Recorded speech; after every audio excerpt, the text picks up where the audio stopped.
descends boire un café. Je serai de retour dans 20 minutes. Vous le direz, Madame Oscar. Entendu, monsieur Maréchal. Au fait, des commandes ce matin pour mon bouquin? Pas encore. On attend le résultat du prix, mais soyez tranquille, les expéditions sont prêtes, Paris et province. Bien. Oh. Oh. C'était bien Monsieur Maréchal, le romancier. Lui-même. Et d'après ce qu'il disait, c'est lui qui va avoir le concours. On en parle, oui. Oh, c'est son roman. Oui, mais attention de ne pas déchirer la bande.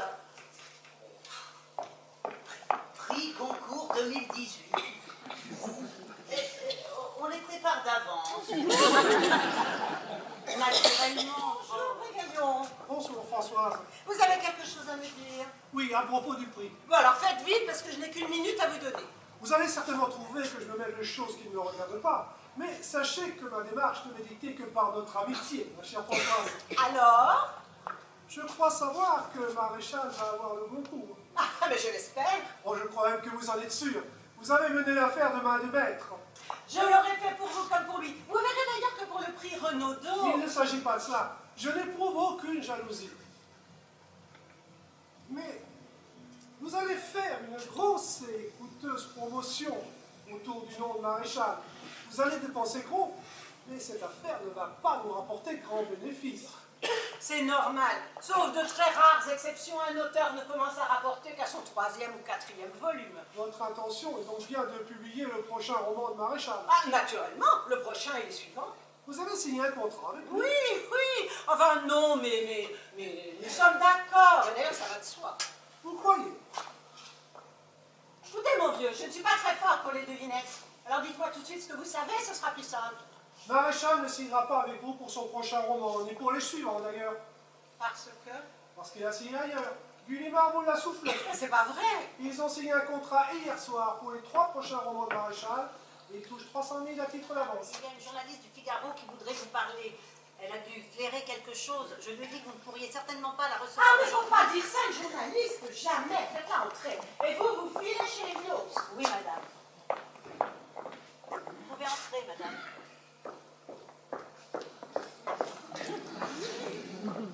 Excusez-moi de vous déranger, Madame Oscar. Asseyez-vous. Que puis-je faire pour vous? Mes collègues et moi courons tout Paris pour tâcher d'avoir des renseignements sur cet Evnos. Impossible, on n'a jamais entendu parler de lui. Il n'y a personne d'aussi inconnu que cet homme-là. Et le roman est introuvable. Les libraires sont hors d'eux. Vraiment.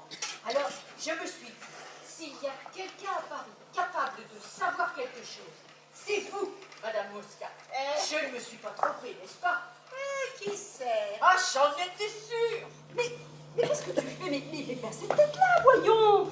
Il a l'air absorbé dans ton travail.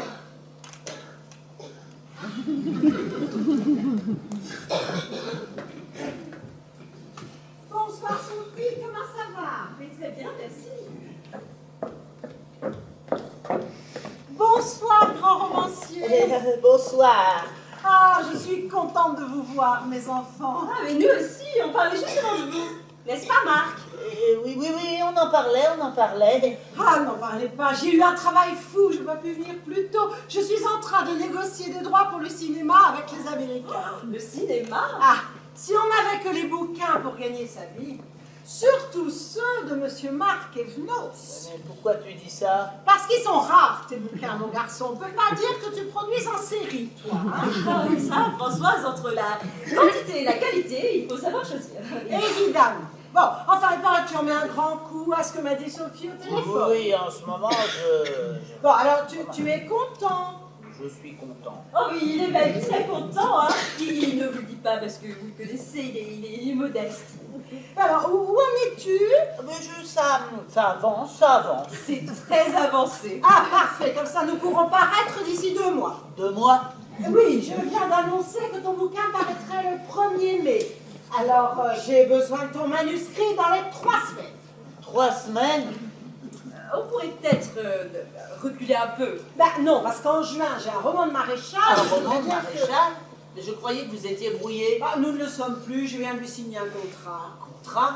Après ce qu'il t'a fait? Ah, il m'a joué un tour de salaud, je lui ai répondu par un tour de cochon, nous sommes quittes. Et puis, maréchal, il a du talent, ça me suffit. Du talent? Maréchal? Oui, je ne dis pas que ce qu'il écrit soit génial, mais il se vend. Ah, dans les gares et les supermarchés. Qu'il se vende où il voudra, ça m'est égal. L'important, c'est qu'il ait du succès. Ma spécialité à moi, c'est l'auteur à succès. Bonjour, Madame Bourgeois. Bonjour, monsieur Maréchal. Excusez-moi de vous avoir fait attendre. J'ai travaillé pour vous. Ah, alors? Voilà. Je vous ai préparé une interview d'une colonne et demie environ. Ça ira? Admirablement. Nous allons faire quelques pas dans le jardin. Je vous lirai cela en vous promenant. Voici. Une demi-heure avec le grand romancier Gilbert Maréchal. Une indiscrétion nous ayant révélé l'actuelle villégiature de monsieur Gilbert Maréchal, nous avons sans retard sauté dans le premier avion pour avoir le privilège de surprendre le brillant romancier. Mais lâche-moi, tu fais mal. Bonjour les enfants. Bonjour Sophie. Bonjour Marc. Je vous amène quelqu'un qui ne supporte pas la vitesse en voiture. Ce n'est plus un homme, c'est une loque. Vous roulez trop vite. Vous roulez trop vite. Il n'a dit que ça depuis notre départ de Paris. Alors Sophie, bien installée? Oh, très bien, merci. Bah, où est Maréchal? Il travaille? Je pense, oui. Ah, alors il va être récompensé. Il va avoir son prix. Et un beau. Le grand prix du roman, tout simplement. N'est-ce pas, Bourgine? Oh, rien, mon Dieu, dormez. Dormez. Oh, et toi, tu as suivi les prescriptions? Pas de travail, pas de préoccupation, te promener, manger, dormir. Oui, merci, merci. Vous ne voulez pas prendre quelque chose? Pour ma part, je ne pourrais rien avaler. En revanche, ce que je vous demanderais, c'est de m'étendre un peu, si c'était possible. Je vais vous montrer votre chambre. Merci. C'est ça. Allez vous reposer un instant, puis je vous emmènerai à faire un tour tout à l'heure pour vous montrer le pays. Encore? Oh, à pied, rassurez-vous. Ah bon? Venez pour chez vous. Bonjour, Marc. Bonjour. Vous m'excusez une minute? Comment vous partez? Non, j'ai un petit coup de fil à passer. Au plombier, je reviens. Ah bon? Bon, mais j'ai trouvé ton mot, je suis venue aussitôt. Qu'est-ce qu'il y a? Il ne fallait pas te déranger, je serais repassé à ton bureau. Oh, mais j'avais affaire dans le quartier. Alors, il paraît que tu as repris aux impôts. Eh oui. Oh, tu es bien plus heureux comme ça. Tu n'étais pas fait pour la vie agitée d'écrivain. Bon, alors, qu'est-ce que tu voulais me dire? Écoute, j'espère que ce n'est pas pour me demander de l'argent, parce que là, je te dis tout de suite, impossible en ce moment. C'est effectivement d'argent dont je voulais te parler, mais il ne s'agit pas d'un prêt, seulement d'une avance. Ah oui, on appelle ça comme ça fait mieux, c'est plus gentil. Non, il s'agit bien d'une avance sur un livre. Quel livre? Celui que je suis en train de terminer. Je croyais que tu avais renoncé à ce genre de distraction. Eh bien, je m'y suis remis, voilà. Et je crois même pouvoir dire que c'est un très beau livre. Oh, ben c'est bien, bravo, bravo. Pas encore tout à fait terminé. Ah oui, mais ça, je suis sûre que ça ne saurait tarder. Oui, mais comme nous sommes un peu Bon, alors, gênés là, en ce moment, je te dis tout de suite, rien à faire. même à titre d'avance sur mes droits, N'insiste pas, je n'ai plus confiance. Moi, je fais confiance aux gens tant qu'ils ne m'ont pas trahi. Mais le jour où c'est fini, c'est fini. Et je t'ai vu dans une de ces circonstances où on peut juger un vrai romancier. Eh bien, je peux te dire, tu n'es pas un vrai romancier. vraiment. Vraiment, oui. Ah, au lieu de fuir comme tu l'as fait lâchement, un vrai romancier serait resté là, à guetter, l'œil ouvert, les événements qui se préparaient. Jusqu'à ce qu'il devienne irréparable, n'est-ce pas? Oh, écoute mon vieux, quand pour écrire un beau livre, on n'est pas capable de supporter quelques ennuis, on ne se met pas à écrire.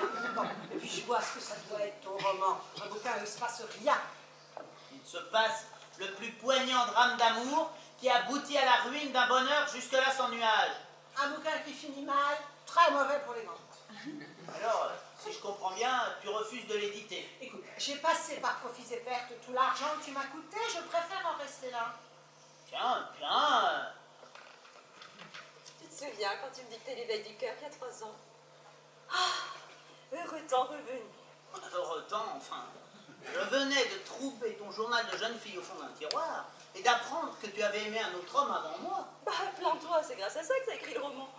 Eh oui. C'est ça mon destin. Me déchirer le cœur pour écrire mes livres. Comme le pélican se déchire les entrailles pour nourrir ses petits. Je suis le pélican de la littérature. Tu ne trouves pas que c'est assez joli ce que je viens de dire? De quoi, le pélican? Oui. Oui, c'est joli, tu devrais le noter. Et ce qui est affreux, c'est que c'est vrai. Enfin, si chaque fois que je voudrais écrire un roman, il faut qu'il y ait un drame dans notre couple. Tu n'as qu'à écrire des romans gays. Non, je ne suis bon que dans la douleur. Ah bah alors, mon chéri, s'il n'y a pas d'autre moyen. Vas-y, écris. Chapitre 1er. Dans la pénombre du wagon qui les ramenait vers Paris, Bernard Mareuil regardait sa femme. À la ligne. Sur le visage fin et délicat du romancier se lisait une âpre souffrance.